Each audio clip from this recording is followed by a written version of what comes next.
Kwa majina yangu mimi ninaitwa Esther Mashaka Msengi.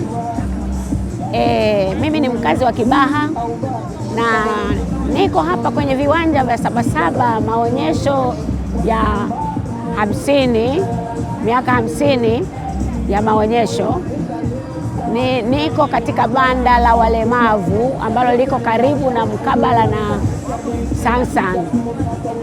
Mimi shughuli zangu ni mjasiriamali mdogo ambaye najishughulisha kutengeneza vitu vya kwa mfano korosho, karanga, ngano mixer, natengeneza kashata ya ufuta, na pia ninaandaa viungo vya kila aina, viungo tiba, kwa mfano darasini, karafuu, hiriki, unga wa karafuu, lakini pia unga wa kitunguu saumu na viungo vingine vingi ambavyo utakuwa unaunga chakula, lakini hapo utakula pamoja na kujitibia.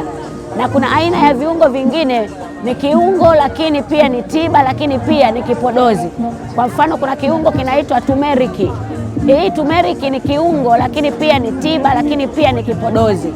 Kwa hivyo nilikuwa ninaiomba serikali, kutokana na kwamba na mtaji mdogo nilio nao, kama serikali inaweza kunisapoti ili kwamba nikawa mjasiriamali ambaye pia ninaweza kuinua pia wengine, kwamba nikiwa na mtaji mkubwa nina uwezo pia wa kutoa ajira kwa watu wengine ambao hawana ajira. Kwa mfano, hivi viungo vyangu vinahitaji watu wa kunisaidia kuandaa labda ninapovichambua, kupeleka mashineni, yani maandalizi ya kila aina ili viwe katika ubora wake, kupaki, kuweka lebo.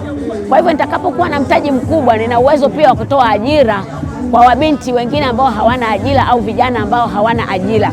Kwa hiyo naiomba serikali iniwezeshe. Kwa mawasiliano yangu ninapatikana kwa namba zifuatazo: 0718372251.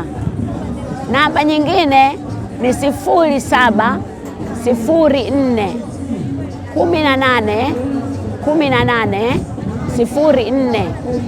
Namba nyingine 0684146026.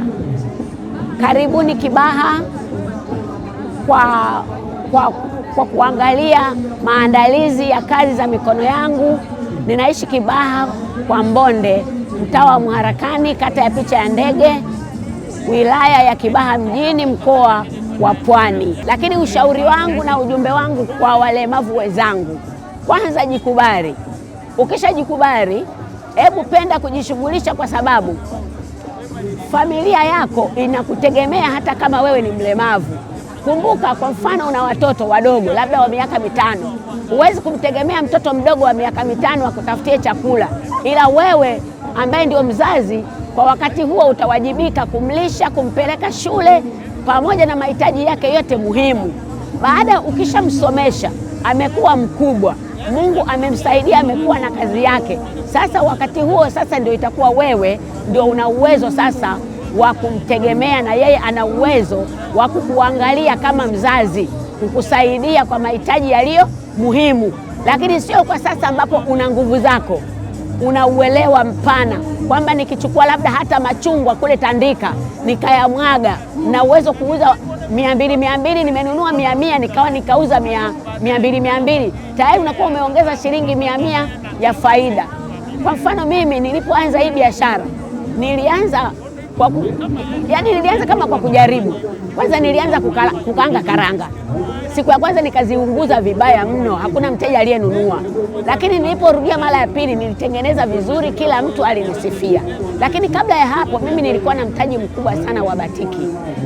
Mimi ni mtengenezaji mzuri wa batiki za aina zote. Ila miaka 4-5 iliyopita nilipata ajali iliyopelekea mimi kupoteza mtaji wangu, maana muda mrefu nilikuwepo kitandani. Baada ya hapo nikabuni vitu vidogo ambavyo vinaweza vikanisaidia mimi kupata fedha ya kujikimu kimaisha. Kwa hiyo walemavu wenzangu, naomba mjikubali. penda kazi. Kama unamshirikisha mtu hitaji lako, hebu mshirikishe mahitaji ambayo ni ya maana.